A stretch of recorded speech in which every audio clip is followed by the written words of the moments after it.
yesterday, in the evening, we had Anne-Marie here from London. She came to do a talk about her photography and about her project Sisters on the Road, which is about female truck drivers in America and how they cross the USA in their trucks and the life they lead. And she's here with us today to talk a little bit more about the exhibition. So the project I'm showing, as Dawn said, is Sisters of the Road. I drove 10,000 miles across America and photographed 40 amazing women truckers on the way. They are all such an inspiration to me after I've met them. I feel like they've kind of changed the way I look at the world. And it was such an honor to go meet people like that, the people who have an idea of the way they want to live, whether it's in the beginning, whether it's through their choice or not. It's the freedom that they find on the open road and the independence that they have in their life and the way it gives them the kind of power and confidence to go about the rest of their lives and influence other people.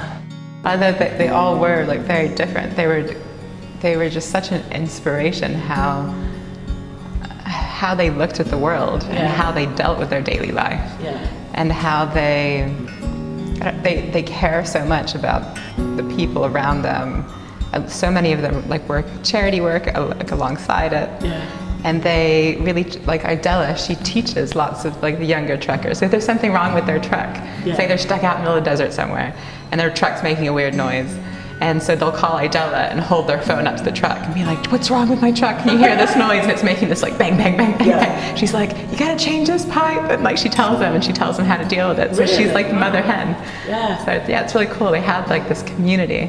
And it's through, it was one of the groups of women, it's Real Women in Trucking. And it's a bunch of the women who actually came together to kind of advocate and make the industry better. Because they think, especially in training, this is actually a big thing that they try and push.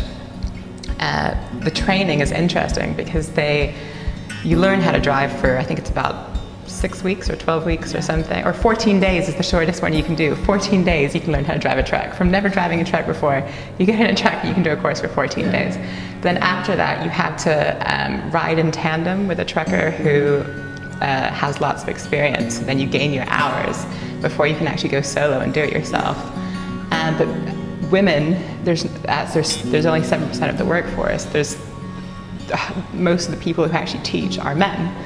Which a high percentage is fine, but there's still so many issues that if you're with another person that you've never met, hasn't necessarily been vetted, and you sleep in this tiny truck bunk with someone you've never really met before, and they have to get their job, to keep their job, they have to be there, and you're not always with the nicest persons. There's lots of assaults, there's been rapes, and there's lots of things going through the courts currently with women who are trying to say, this has to change and you have to kind of help us and prosecute these people. And they can't just keep working after they do this because it's madness.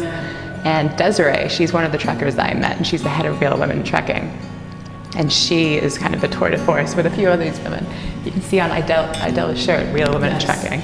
And they are trying to help change this and take legal action to protect women, which is really important. So they have so much more going on around that. They're kind of, really helping women get into that industry and do it safely. And then they are so far away from the home comforts as well, because I don't know what the truck stops are like in the USA, but I can't imagine them having baths and... They have showers. They have showers. Yeah, they have showers. They have some laundry stuff as well, and there also stops in Europe. But it's hardly a comfy bed and everything. Well, you say that, but the lady I met in Indiana, Tracy, she's really cool. You can see her in the book. She's dressed in pink and she's a drag racer, and all her truck has all this pink detailing all over it. And, she's really cool. And I was saying don't you want to come back to your apartment more often and sleep in your comfy bed? Or she's got friends all over the state. Don't you want to go and stay there? And she was like, "No, I've got a Tempur mattress in my bunk. It's the most comfortable place. So even if my friends invite me in, she's like, I'd rather sleep in my truck." So I think they build their worlds around their tiny space, and they make it individual and comfy for them and put everything that they want. How how do you feel about yesterday? How did you feel speaking to an audience yesterday? Oh, well, nerve-wracking to begin with, but the audience was really great. They're really interested, and it's nice to kind of, a project that I've been working alone with for 3 years, and getting to share it with everyone else, and everyone else really enjoying the experience. So it was really cool. It was good. Yes, there were some of Blackpool's best photographers here last night. So many interesting people. It's good to see their reaction, and I had messages last night, and they were overwhelmed. But I think the best bit was doing the video, the live video with Idella, and everyone getting to interact with her and talk with her, and she loved it as well. I talked to her afterwards, and she was like, "That's great! I'm coming to London. We're going to come to Blackpool." She needs to ride the tram. Yes, so she's going to get Idella to Blackpool to ride the tram. And would you do it again? Would you talk more in public like this about your photography and everything? Is it something you'll do again? Yeah, I think.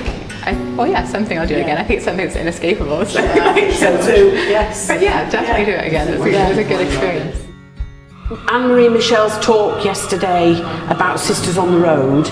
The next talk on the list is Carolyn Mendelssohn's talk about the In-Betweeners. Carolyn's a portrait photographer, and she'll be speaking in conversation with Claire Griffith on the 21st at 2:30. We are trying to get a list of artists that are available to come, but as we've no funding, they have to pay for themselves. So we're hoping they will come, give a talk, speak to the public, so the public can not only enjoy the art, but also enjoy the artists, get great coffee, great food downstairs at Hive.